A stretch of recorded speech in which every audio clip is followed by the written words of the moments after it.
Good morning. Good morning. It is Tuesday, and today is January 29th. Can you believe we are already through the first month of the year? And I hope that you all are doing well. I hope that you are crushing your goals, and I hope that you are excited. Today we are in week 6. Can you believe we are halfway through our 90-day homebuyer challenge? I am just so excited. I'm excited, I am inspired, and I am just ecstatic for what you guys are up to and what you're doing. And so, it's about 10:05, and we are going to go ahead and get started. I apologize that I am a few minutes late this morning, but I wanted to make sure that we had ample time to get through we are going to be reviewing today. So, with that in mind, my hair is doing something back there. All right. So with that in mind, happy Tuesday. It is a chilly Tuesday in Chicago. Let me tell you, it is, my weather app says, let me just see. Let me tell you how chilly it is. It is 5 degrees. And at some point today, it will be negative 14 with the temperatures continuing to go lower, so negative 20 by tomorrow morning. And so hope you guys are staying warm. I hope that you guys are being safe. And if you are not in Chicago and you're in a nice sunny state, please send the warm weather back. We've had some pretty good weather up until now. However, the cold is here. The Windy City is in full effect. So we're going to get started today without further ado. And the 90-day homebuyer challenge was really created out of a sense of urgency to ensure that as you are preparing for home ownership, that you have all the information that is necessary and needed to properly navigate the process. So oftentimes we do homebuyer workshops in person, and I have a lot of conversations one-on-one with individuals. But I thought this would be a great platform to share the process, the steps, what we do, how we do it, and to also help you to take the fear out of the bank. So with that being said, going to a bank and asking for a loan can be a scary process. Today we're going to talk about and touch on what the underwriter thinks about. So thinking like the underwriter is our topic for today. And we're going to also talk a little bit about funds that are needed to close. I know it's tax time and you guys are probably starting to file your returns. And so, as we started this process, there were some things that we discussed that were very important. Number one, we discussed, are you actually ready to buy? A lot of people want to buy. However, until you shift some of the mindset conversations that have been persistent for years, maybe decades even, it will be a transition, to say the least. And so the first week we talked about goal setting and are you ready to buy and what's going on and what do you need to do to prepare yourself to really set yourself up for some great goals this year, including the home buying process. The second week we talked about managing your money and budgeting basics. And so I don't know, it's January 29th. I'm wondering how many of you all stuck to your January budget. If you need a budget worksheet, please send me an email or text me. You have my contact information, but I will give it to you again. My text number is 773-547-3677. Again, that's 773-547-3677. If you text me with the word budget, I will send you a copy. You need to text me your email address. I'll send you my budget information and budget worksheet so that you can get started with that. So week 2 was about budgeting. Week 3 and 4, juicy conversations all about credit. Our beloved C word. Yes, we love that C word, credit.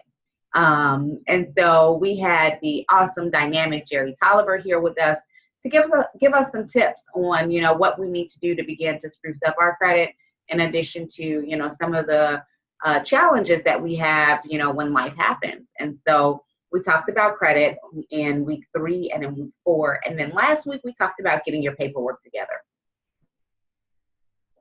A warm sip of coffee goes a long way on a cold day. All right. So week 4, we talked about getting your paperwork together. Tax returns, W-2s, pay stubs, bank statements, and very specifically what we're looking for as the bank when we're asking you for this financial documentation.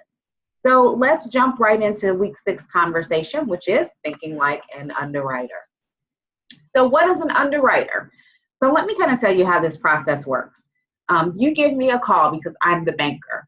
And so I work closely with everyone internally on my staff to ensure that you have a successful loan application from day 1 until the day that we close when you get your keys. Typically, that's about a 30 to 45-day process, depending upon what type of loan you are going to be applying for. But then also, it's also dependent on how quickly you get me documents upon the request of them. So I help you to structure your loan application. So you'll never, ever meet the underwriter. The good news is that I know the underwriters. And so with that being said, I help you to package your loan application, much like when you are applying for a job interview and you have a resume, your loan application is your resume for your new home. So inside of that loan application, we are wanting to make sure that the information that you're providing us is A, accurate, but B, that it also is indicative of someone who will pay us our money back. So here's an example that I love to give. Let's say that your best friend, this is your best buddy, 25, 30 years you guys have in the game, okay?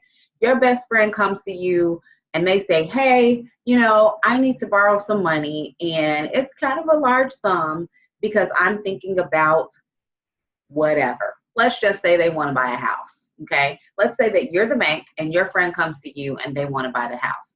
I want you to first think about what your disposition would be, right? You are thinking, typically the first thing that you're thinking is, how much do you want to borrow?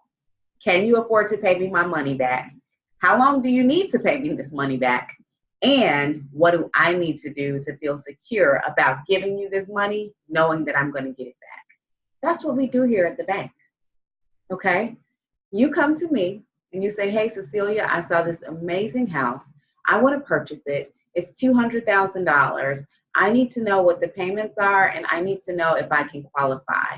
And then I put on my work hat, and I began to assess the actual purchase price, the real estate taxes that are associated with that property, an estimated homeowner's insurance quote, because that's going into your payment, private mortgage insurance, if you're not putting 20% down, the private mortgage insurance that will be added to the loan, and then what that total monthly payment is. The next thing that I'm doing is I'm looking at all of the documents that you've provided to me that we shared last week. You provided me with tax returns, with W-2s, with pay stubs, with bank statements. There are several different things that the bank is looking for, specifically the underwriter. They want to make sure that your story is concise throughout the entire loan file. When we have information that is contradicting in a loan package, then that is typically when we are going to ask you for additional documentation. So for example, what information could be contradictory? Let's say that you send over pay stubs and your pay stubs have your name as Cecilia Marlowe, lives at 123 ABC Street in Chicago, Illinois, zip code 60615. But you send me a bank statement that says Cecilia Banks, 123 Concord Street, Park Forest, Illinois, 606, I don't know, Park Forest is zip code, 26. The first thing that the bank is going to want to know is, why do you have a different address on your bank statement, right? Because that's a very vital piece of information. Are your bank statements going to Park Forest? And if they are, why are they going to Park Forest? And the application, the address that you share with me on the application is a Chicago address. So do you live in Park Forest or do you live in Chicago? Which one? So now we need to create a letter, right? We need to explain to the underwriter why there's a difference in your address in Park Forest and Chicago. Now, oftentimes it's very simple.